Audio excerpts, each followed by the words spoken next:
Bonjour, j'espère que vous allez bien. Aujourd'hui, nous allons traiter de l'anxiété. Les anxieux vont se reconnaître.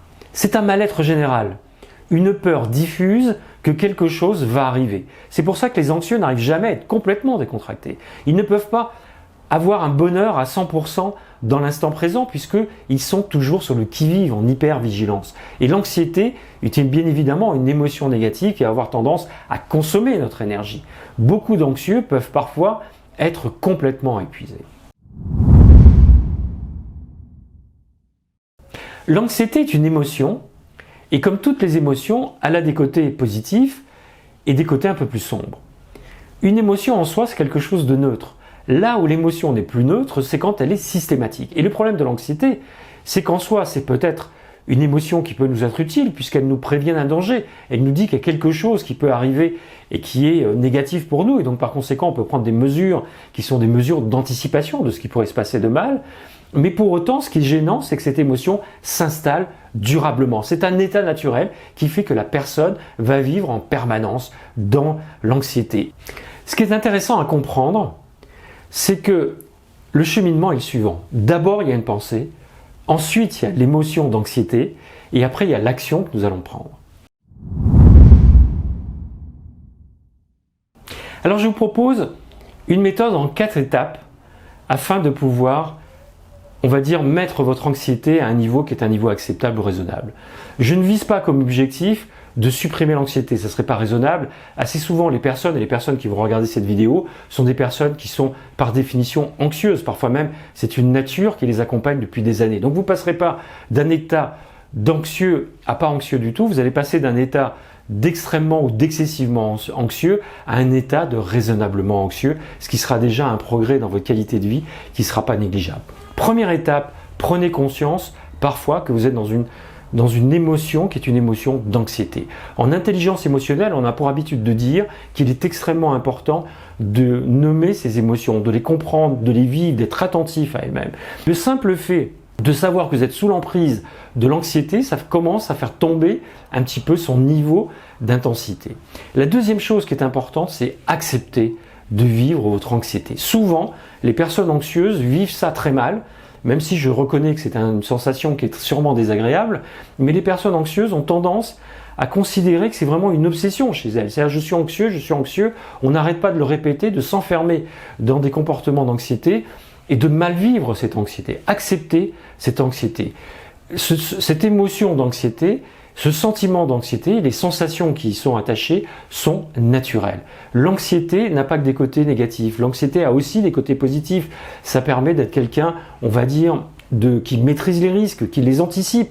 Il y a beaucoup de choses positives dans tous les sentiments. Ce qui est négatif dans l'émotion, c'est son côté systématique. Nous devons vivre, d'abord, nos émotions doivent procurer du bien-être. Et nous devons vivre, parce que les émotions sont utiles, des émotions appropriées en intensité et en survenance aux situations que nous vivons. Ce qui est gênant dans les émotions, c'est quand nous avons une émotion qui est décalée par rapport au contexte, qui est inappropriée selon l'expression consacrée. Donc ce qu'il faut qu'on traque, ça n'est pas l'anxiété en tant que telle, c'est l'anxiété inappropriée, soit qu'elle soit d'une intensité trop forte par rapport à la réalité du risque, soit qu'elle soit présente alors qu'en définitive, il n'y a absolument aucun risque. La troisième étape va consister à mesurer l'intensité de notre anxiété. Dans une première étape, on va accepter, accueillir, nommer cette anxiété et on va essayer de la mesurer.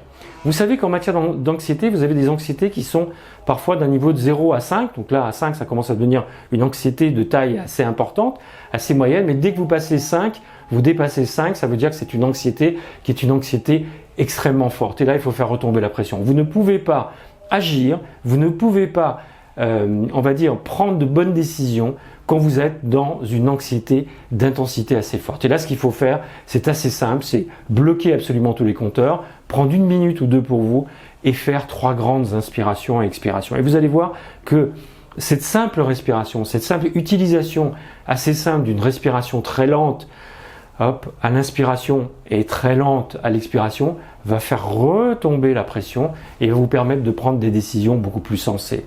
Imaginons que vous étiez dans une réunion professionnelle, vous avez posé une question qui a provoqué des réactions, on va dire un peu mitigé. Et bien évidemment, l'anxieux, quand il va sortir de la réunion, il est catastrophé. Sa vie est en train de s'arrêter.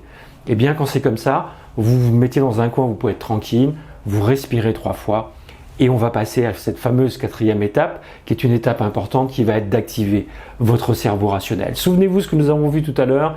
Avant l'anxiété, il y a une pensée. Et cette pensée, c'est qu'il y a un risque qui peut vous arriver et qui peut vous nuire à votre santé, à votre bien-être, dans votre vie personnelle ou dans votre vie professionnelle.